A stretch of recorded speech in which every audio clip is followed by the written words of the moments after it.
They thought no one would find out the truth. They thought it was a brilliant move, a calculated, edgy piece of art that would get everyone talking. And it worked, for a while.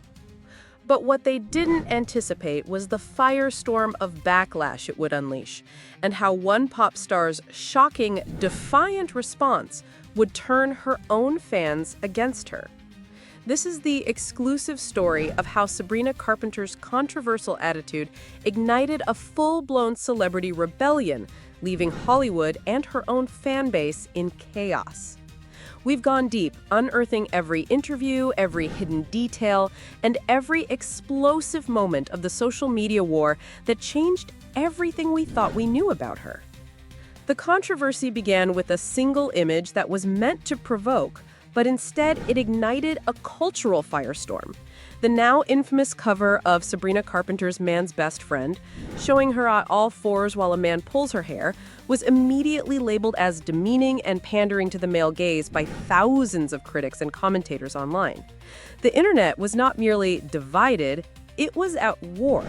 On one side, respected critics and everyday social media users slammed the art as a dangerous step backward for women, especially in a cultural climate where women's rights are under siege. They argued that the image was not just distasteful, but actively harmful, normalizing a submissive role that many women are fighting to escape. Even established women's advocacy groups and publications weighed in, calling the cover regressive and a direct reflection of misogynistic fantasies. The comparison to Hollywood's most notorious recent scandals was no accident. Online communities purposefully branded Sabrina's move as a cheap, attention-seeking stunt devoid of genuine artistic integrity, directly linking it to the infamous scandal surrounding Sydney Sweeney's bathwater soap. But her fans, her legions of loyal, ride-or-die fans, they stood by her like a fortress. They flooded social media with their own explanations, defending the cover as a powerful piece of satire. They argued it was a sharp, ironic commentary on how men treat women. They believed in her vision. They trusted her. And they waited. They waited for their pop icon to step out and justify their passionate defense of her. Then, she finally broke her silence. Not once, but in a series of highly publicized, high-stakes interviews. The world expected a thoughtful, nuanced defense of her art. What they got was a lecture that no one saw coming. First, on CBS Mornings, Gayle King asked her about the intense fan reaction. Her reply was a cold, 3-word bombshell that immediately went viral and sent shockwaves through the industry. Y'all need to get out more. The words landed with a thud, not just on the interview desk, but on her entire fan base.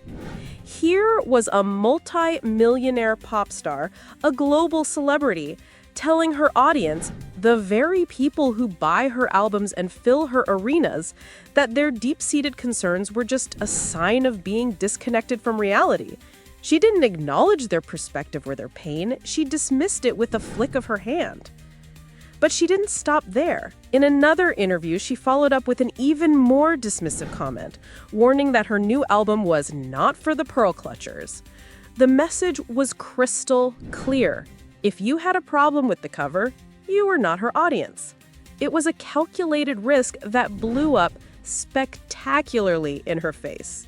The backlash was instantaneous and furious. The very fans who had so fiercely defended her suddenly felt betrayed. They had fought for her, argued for her, and she had responded by telling them they were the problem. In a desperate attempt to explain the unexplainable, Sabrina offered a different story in her bizarrely styled interview with Apple Music's Zane Lowe. This wasn't just another interview, it was a black and white spectacle, as if the entire production was trying to reframe her as a historical figure from a bygone era. And in it, she dropped a new bombshell that seemed to contradict everything she had said before. She revealed that the man in the cover photo was not just one person, but 5 different men. She explained that she had to try multiple male models because none of them could get the grip right. She claimed they were too nervous to hold her hair and that the photos looked like they were yanking it. the final infamous shot was, according to her, the only one that looked playful and cheeky, the only one that felt like she was in control. This revelation should have helped, but it only created more questions. Was the playful image she intended a different version from the one we all saw? Did she choose a more aggressive version specifically because she knew it would generate more attention? She claimed she was clearly in control, even though I'm on all fours, but her own words about the model's nervousness suggested a different story, one of an artist manipulating a situation to create controversy. The narrative felt fabricated, a convenient story told after the fact to justify the firestorm. As the controversy raged and her explanations became more convoluted, Sabrina's narrative shifted from a defense of her art to a full-blown declaration of artistic independence and defiance. In an interview with Interview magazine, she was asked if she got the reaction she wanted. Her answer was dismissive, almost cold, as if she were a scientist observing a lab experiment. And I don't do anything anticipating what the reaction will be. I only do things that speak to me. The reaction is fascinating to me. This was not the response of an artist trying to connect with her audience. It was the response of an artist who viewed her audience's outrage as nothing more than an interesting sociological experiment. She spoke about the image being a metaphor and even went as far as to discuss the concept of submission, arguing that it can be both dominant and submissive. But this academic, almost detached breakdown of her own art only seemed to infuriate her critics more. The public was asking for empathy, and she was giving them a philosophy lesson. The public's reaction was not fascinating to them. It was a powerful statement about their feelings and their identity. Her comment telling fans they should go outside came at a time when many felt they were actively losing their rights out there. It was a colossal misstep in public relations. She could have simply said, "I understand your point, and I didn't think about it."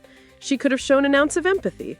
Instead, she chose to invalidate her own supporters, burning the bridges that connected her to her fans. In the end, Sabrina Carpenter's controversy wasn't about a photo. It was about a millionaire pop star who appeared to tell her audience that their concerns didn't matter. It was a masterclass in how not to handle a crisis, and a shocking example of how quickly a celebrity can fall from grace when they believe their art exists in a vacuum. Was this all a calculated move? A desperate attempt to be seen as edgy? Or a genuine glimpse into an artist completely out of touch with the world around her? That's the billion-dollar question that Hollywood and her fans are still trying to answer. Aldia News.